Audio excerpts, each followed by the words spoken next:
2021년 오늘 두 번째 주일인데요. 누가 뭐래도 2021년의 화두는 회복입니다. 회복. 정치권은 물론이고 사회, 경제, 문화 할 것 없이 다 회복을 얘기합니다.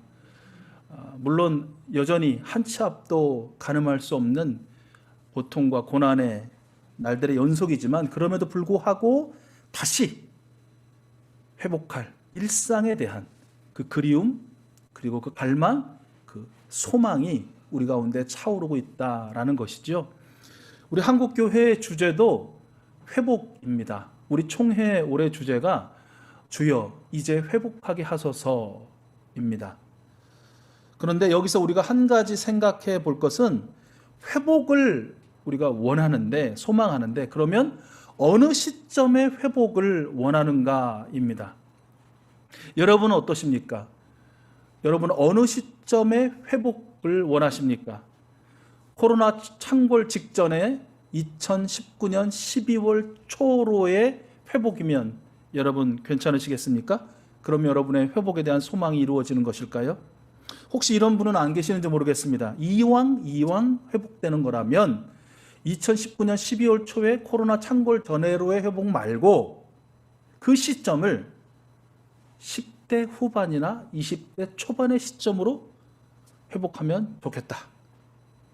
또 병이 들기 전 건강했던 그 시점으로의 회복, 재산을 잃기 전 한때는 부유했던 그 시점으로의 회복, 지금 생각하니 괜히 놓쳤어 싶은 그 사람을 만나는 그 날로의 회복, 그랬으면 좋겠다. 또 어떤 분들은 전자기기에 보면 공장 초기화라는 게 있지 않습니까? 복구해도 더 이상 고칠 수 없으면 그 기기가 처음 나왔을 때 그 상태로 되돌리는 것을 공장 초기화인데 마치 그것처럼 내 인생의 그 첫 순간으로의 회복이었으면 좋겠다 라는 생각을 혹시 하는 분은 안 계신지 모르겠습니다. 여러분, 그러면 정말 그 시점으로의 회복이면 모든 것이 괜찮겠는가? 만족하겠는가? 좋겠는가? 이에 대한 우리의 대답은 글쎄요가 아닐까 싶습니다. 여러분, 적어도 우리 그리스도인들에게 있어서 회복이라는 것은 그 어떤 시점을 의미하는 것은 아닐 것입니다. 그렇다면 우리 그리스도인들에게 회복은 무엇일까요? 그것은 바로 성삼위 하나님과의 관계의 회복을 말하는 것입니다. 주여 이제 회복하게 하소서라는 그 회복은 우리가 부유했을 때, 우리가 건강했을 때, 우리가 마음 놓고 마스크를 쓰지 않고 돌아다녔을 때 누구든 만나든 그들과 교제하고 또 어디 놀러 다니고 여행하고 하는 그 특별한 시점 말고 우리의 창조주요 구원자이시며 지금도 임마누엘로 동행하고 계시는 이제 곧 다시 오실 우리 주님, 성부, 성자, 성령 하나님과 관계를 회복하게 하소서. 왜냐하면 그 관계가 회복된다면 우리에게 주어지는 그 어떤 환경과 여건의 변화는 아무것도 아닌 것이 되거든요. 모든 것에 감사하고 모든 것이 용납되고 또 모든 것이 소망이 되고 모든 것이 축복이 될 수 있기 때문이다 라는 것이죠. 여러분, 우리 익수스 가족들 한 분 한 분은 참으로 회복의 은혜를 올 한 해 꼭 경험하실 때 진정한 의미의 회복, 성삼위 하나님과의 관계 회복이 경험되어지는 그 축복을 누리는 여러분 모두가 되실 수 있기를 소원합니다. 그런 사람이라면, 그런 성삼위 하나님과의 친밀한 관계의 회복을 경험한 사람이라면 에덴 동산 때 그 샬롬, 아담과 하와만이 누렸던 그 당시에 첫 창조물이었던 생명들이 누렸던 그 하나님이 보시기에 심히 좋았던 그 샬롬을 누리게 될 것이고요. 우리 구주 예수 그리스도님께서 십자가로 이루어 주신 그 구원의 샬롬, 평화를 누리시게 될 것입니다. 그리고 이제 곧 완성될 영원한 하나님 나라의 그 샬롬을 미리 당겨서 미리 맛보는 그 행복을 누리는 사람이 될 것입니다. 다시 한번 소원하기는 우리 익수스 가족들이 그 주인공 되실 줄로 믿고 또 되실 수 있도록 함께 중보하겠습니다. 이러한 회복의 축복이라는 것은요, 결국은 우리의 노력 또 우리의 힘이 아닌 전적인 성삼위 하나님의 은혜로만 가능하다라는 것을 우리는 압니다. 앞에서도 말씀드렸지만 우리가 어떻게 해서 이 땅에 나게 됐나요? 전적인 창조주 하나님의 은혜 때문 아니겠습니까? 그 은혜를 받고 살음에도 불구하고 죄 가운데 빠진 우리가 어떻게 죄를 용서받고 영원한 생명의 주인공이 되었습니까? 성자 예수님의 십자가의 전적인 은혜 때문이 아니겠습니까? 마찬가지라는 것이죠. 우리가 회복의 은혜를 누릴 수 있는 것, 그것은 전적인 하나님의 은혜로만 가능하다. 이러한 믿음과 이러한 고백을 하는 우리에게 필요한 응답이 한 가지 있습니다. 그러니까 전적인 하나님의 은혜로 회복을 우리가 경험하게 될 텐데 그 회복의 은혜에 대한 우리의 응답이 있어야 된다는 것이죠. 그 응답이 무엇입니까? 그것이 바로 회개입니다. 회개. 오늘 설교 제목은 오늘 본문 11절 상반절에 기록된 말씀에서 가져온 것입니다. 이제 주 여러분의 조상의 하나님께 죄를 자백하고 그의 뜻을 따르십시오. 이 말씀이 회개에 대한 가장 명확한 정의가 아닐까 생각합니다. 누군가에게 회개란 무엇입니까? 라는 질문을 받는다면 정답으로 사용할 수 있는 말씀, 하나님께 죄를 자백하고 하나님의 뜻을 따르는 것입니다. 자, 여러분, 제가 한번 여러분에게 회개란 무엇입니까? 라고 질문할 테니까 여러분이 한번 그 답을 대답해 보시죠. 여러분, 회개란 무엇입니까? 시작. 여러분, 회개란 무엇입니까? 같이요. 하나님께 죄를 자백하고 하나님의 뜻을 따르는 것.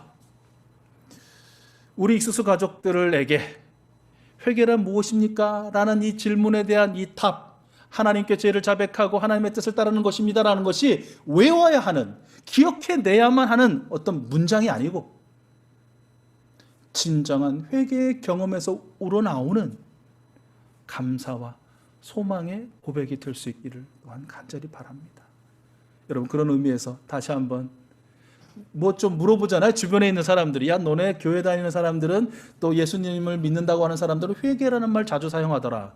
그 회개라는 게 단순한 뉘우침이냐 또는 슬퍼하는 거냐, 뭐 이렇게 가슴을 치는 애통함이냐, 회개란 뭐냐라고 묻는다면 여러분 어떻게 대답하실 수 있다고요?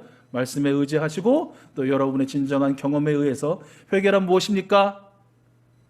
하나님께 죄를 자백하고 하나님의 뜻을 따르는 것.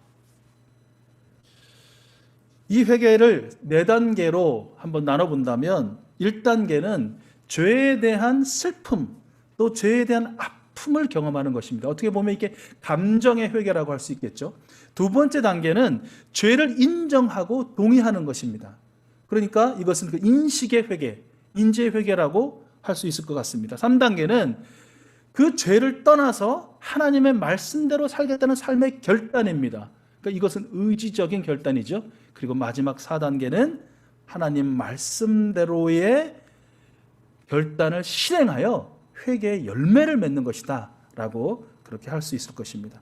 바로 이 1단계와 2단계, 그러니까 감정적인 회개와 인식적인 회개가 하나님께 죄를 자백하는 것에 해당할 것이고요.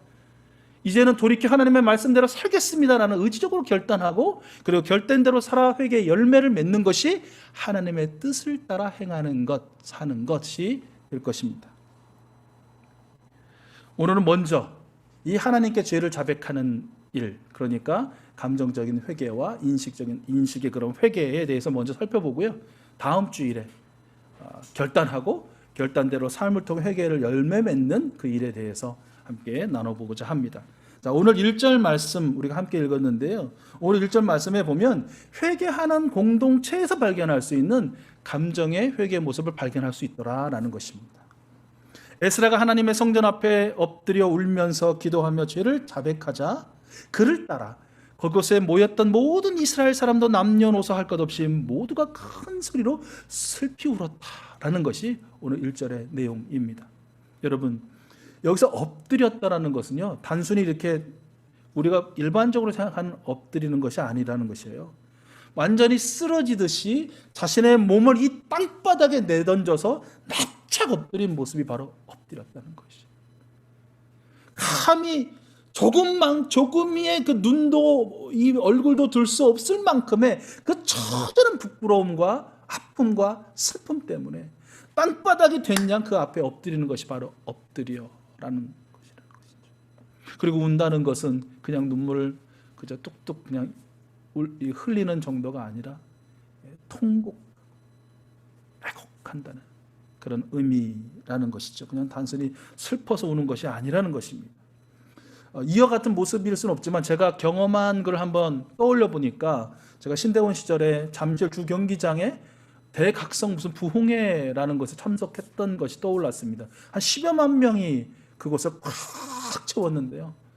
그 회개 시간이 있었습니다. 회개 기도하는 시간이. 그곳에 있는 모든 사람들이 다 두 손을 들고 어떤 사람들은 엉엉 울고 또 어떤 사람은 가슴을 치고 어떤 사람은 그 차디찬 콘크리트 바닥에 무릎을 꿇고 회개 기도하는데요. 얼마나 어울리지 않는 단어인데 이게 장관이었는지 모릅니다. 물론 저도 그때 함께 통회하고 자백하는 그런 기도를 함께 드린 그런 기억이 났습니다. 이처럼 어떤 이것이 죄다라는 스스로의 깨달음이 오는 순간 감정적인 어떤 동요는 당연한 것입니다. 슬픈 것이죠. 또 미안한 감정이 드는 것입니다. 송구스러운 마음이 드는 것입니다. 왜입니까? 내가 어떤 존재인가? 여러분은 어떤 존재입니까?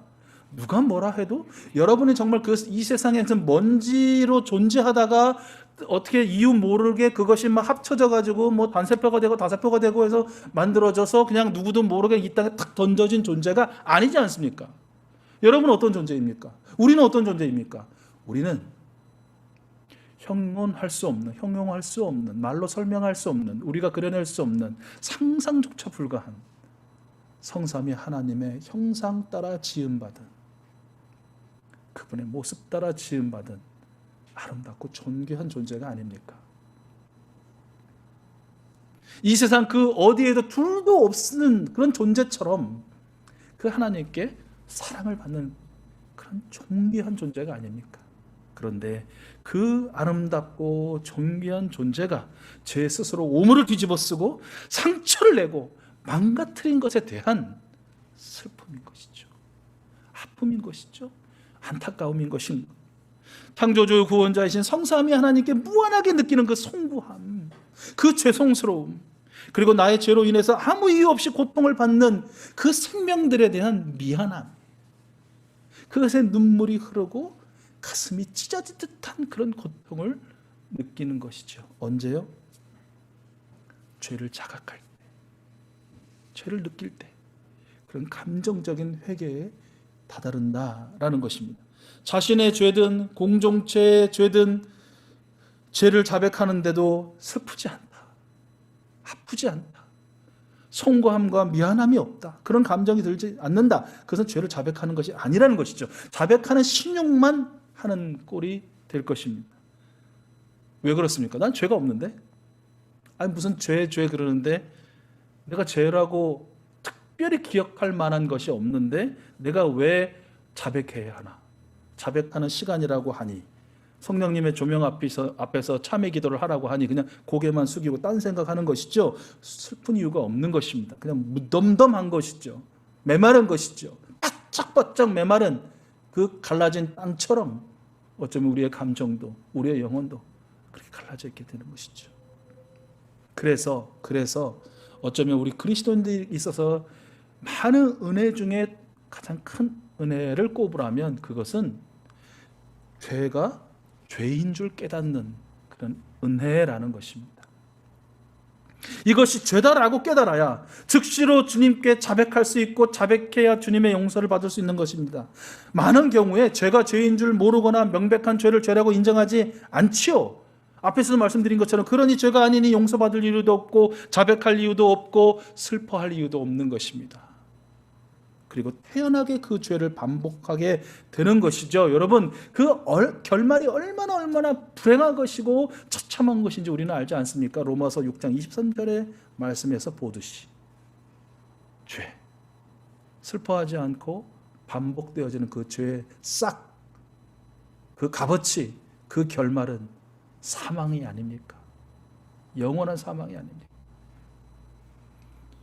자, 그럼 여러분 어떻게 하면 죄가 죄인 줄 깨달을 수 있습니까? 아, 이게 죄네? 아니네? 어떻게 알 수 있습니까?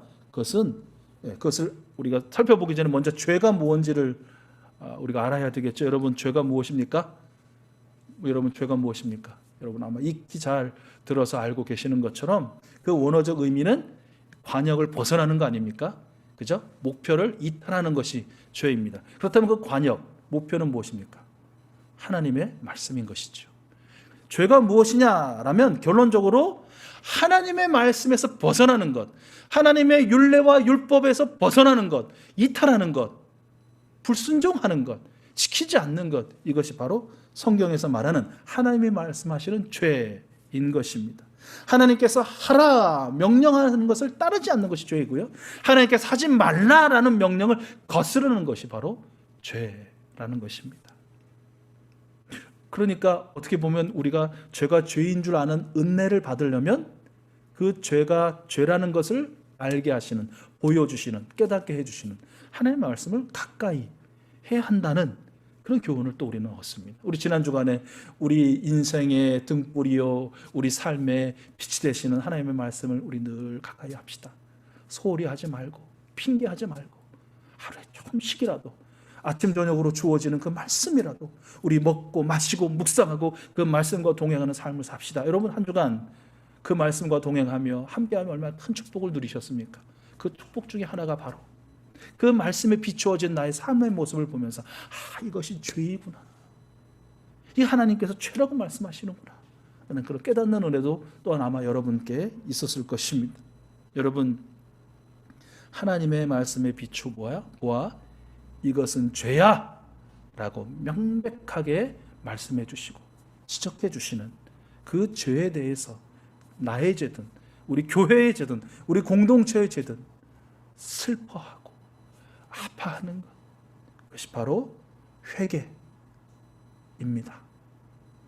2절 말씀을 보면 스가냐라는 사람이 에스라에게 말하죠. 우리가 하나님께 죄를 지었습니다. 우리가 하나님께 죄를 지었습니다 라고 인정하는 것이, 그 죄는 무엇이냐? 우리가 주변에 있는 이 땅의 백성에게서 이방 여자를 데려와서 아내로 삼은 죄입니다. 여러분, 이방 여자를, 그러니까 다른 민족 또는 다른 나라 사람을 아내로 삼는 것이 왜 죄입니까? 그게 왜 죄입니까? 지금 오늘날 생각하면, 오늘날 소위 국제결혼이라는 말도 틀렸다고 그러는데 무슨 인종과 또 나라와 민족을 이렇게 가를 필요가 없는 것이잖아요. 그런데 이 시대의 이스라엘 백성들에게 있어서 이방 사람과 혼인하는 것은 죄입니다. 왜요? 왜 죄입니까? 여러분 어떻게 대답하실래요? 앞서서 방금 들으셨잖아요. 뭐가 죄다? 하나님의 명령을 거스르는 게 죄다라고 하지 않았습니까? 적어도 하나님의 선민인 이스라엘 백성들에게는 신명기 7장 3절과 4절에서 하나님은 이집트로부터 불러내어 구원하신 이스라엘 백성들이 이제 새로운 약속의 땅 가나안 땅으로 들어가게 되는 그들에게 모세를 통해서 이렇게 명령하시거든요. 그들과 혼인 관계를 맺어서도 안 됩니다. 당신들 딸을 그들의 아들과 결혼시키지 말고 당신의 아들을 그들의 딸과 결혼시키지 마십시오. 그렇게 했다가는 그들의 꿰매 빠져서 당신들의 아들이 주님을 떠나 그들의 신들을 섬기게 될 것이며, 그렇게 되면 주님께서 진노하셔서 곧바로 당신들을 멸하실 것이기 때문입니다. 하나님께서 이것은 죄다라고 말씀하신 바를 에스라와 이스라엘 백성들이, 특별히 스가냐가 기억하고 네, 죄가 맞습니다 라고 동의하고 인정한 것이죠. 이것이 회개라는 것입니다. 그런데 여기서 이스라엘 사람들은 앞에서 말씀드렸듯이 이방 여인과 결혼하는 것이 죄인 줄 알면서도 또 죄인지 몰랐을 것 같습니다. 여러분, 그 예전에 회중기도 내용 중에 빠지지 않는 그 기도문이 있었던 것 혹시 기억하십니까? 어떤 기도냐면, 하나님 우리의 죄를 용서해 주시되 알고 지은 죄 모르고 지은 죄를 용서하여 주시옵소서. 그러니까 이 문장은 그 당시 지금은 많이 안 하시는 것 같은데, 제가 이제 그 청년으로서 그 신앙생활을 했을 때는 굉장히 그 상용 문구 같았어요. 누가 대표 기도를 하든 이 문구는 거의 빠지지 않았습니다. 그러니까 저도 이거는 기도할 때 그냥 대표 기도할 때 당연히 들어가는 것보다 생각하고 이제 그냥 저도 따라했던 그런 기억이 나는데, 여러분 이 말이 맞습니까? 알고 지은 죄, 모르고 지은 죄를 다 용서해 주십시오. 죄는 알고 짓죠. 그렇죠? 누가 자신이 죄인지 모르고 죄를 짓는 사람이 어디 있습니까? 다 철저하게 계획하고 준비하고 실행하는 것이죠. 누군가를 미워하기로 작정하면 벌써 마음에 품어지는 것이잖아요. 누구 딱 정해지고 그 미워하는 이유를 찾고, 그리고 어떻게 미워해야 될지를 구체적으로 낱낱이 다 계획을 세운 다음에 미워하는 거 아닙니까? 어떻게 미워하는 죄를 짓는데 모르는 사이에 갑자기 미워하게 됩니까? 그런 일은 없잖아요. 그렇구나. 그런 것을 의미하는 것이 아니라 제가 나중에 깨달았는데, 이게 알고 지은 죄, 모르고 지은 죄. 이 모르고 지은 죄는 뭐냐? 죄인 줄 모르고 지은 죄. 그러니까 이 이스라엘 백성들 경우를 보면 하나님의 말씀을 읽지 않으면, 보지 않았으면, 듣지 못했으면, 나는 못 봤으니까, 나 하나님 말씀 못 봤는데, 내가 못 들었는데, 이렇게 할 수 있다는 것이죠. 특별히 이 에스라서 내용을 보면요, 그 당시에 대부분의 사람들이 이방 사람들과의 통혼을 자연스럽게 받아들였어요. 그러니까 하지 말라고 분명히 금지 명령이 있는데도 불구하고 장가도 가고 또 시집도 오게 했어요. 며느리로 삼기로 하고 또 아내로 삼기도 하고 사이로 삼기도 하고 남편으로 삼기도 했다라는 것이에요. 특별히 그 당시에 종교적인 지도자였던 제사장들과 구별되어서 하나님을, 야훼를 제사하는 그 제사에 특화되었던 그 레위인들조차 다수가 이런 일을 행했다는 것이에요. 그러니까 여러분 보세요. 일반 사람들 입장에서 보면 옆집에 누구도 그렇게 하고 뒷집에 누구도 그렇게 하고, 특별히 눈을 들어서 지도자들을 바라보는데 자신들의 삶의 모델, 자신들의 신앙의 걸음을 어떻게 걸어가야 할지를 살펴볼 수 있는, 미리 볼 수 있는 그 지도자들을 바라보는데 그들도 그렇게 하거든요. 그럼 여러분, 이런 상황에서 누가 이방 여인과 결혼하는 것을 죄라고 그렇게 인정하겠습니까? 마음으로 인정해도 다 그렇게 하는데 겉으로 그렇게 말했다가는 이상한 사람, 잘난 사람, 특별한 사람, 하나님께 너무 특별히 열심히 있는 사람, 이런 식으로 오늘 같았으면 그렇게 손가락질과 비난을 받지 않았을까? 그냥 묻어가는 것이죠. 그 당시 사회가 그렇고 문화가 그렇고 소위 대세가 그러면 그냥 그렇게 가는 것입니다. 여러분, 그런데 그렇다고 해서 그것이 죄가 되지 않느냐? 아니라는 것이죠. 다시 한번 우리 재차 확인합니다. 여러분, 죄가 무엇입니까? 죄가 죄인 기준은 누가 정합니까? 그것은 하나님의 말씀이 정한다는 것입니다. 어느 사람의 주장이나 어떤 사람의 어떤 선봉이 그렇게 만드는 것이 아니라는 것이에요. 그 당시에 문화나 사회가 이건 죄야, 이건 죄가 아니야 라고 하는 것이 아니라는 것입니다. 그래서 그냥 우리는 대세에 따르면 돼, 아니면 그걸 거스르면 이상하게 또 어떤 그 불이익을 받고 이러기 때문에 그냥 조용히 입 다물고 묻어가면 돼 라면 하는 것이 안 된다는 것이에요. 그러면 안 된다는 것이에요. 우리 그리스도인들이. 하나님이 죄라고 하는 것은 그것이 죄인 것입니다.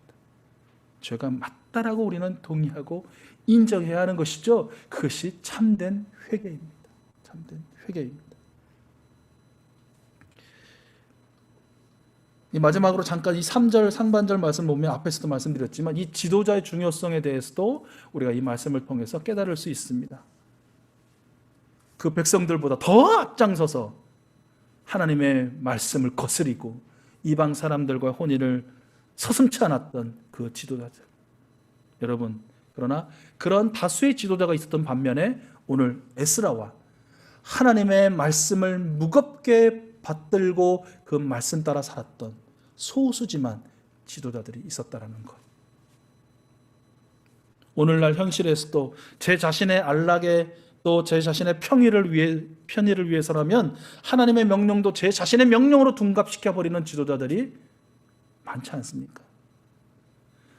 하나님을 받들고 영광을 돌리도록 이끄는 것이 아니라 제 자신이 하나님인 양 받들어지고 또한 그들에게 높아지려는 그런 마음으로 사람들을 선동하고 고무하는 그 지도자들의 해악이 얼마나 크고 무서운 것인지를 우리 또 현실에서 경험하지 않습니까? 우리는 정신을 똑바로 차리고 하나님의 말씀을 가까이 해야 한다라는 이 당위를 잊지 말아야 할 것입니다.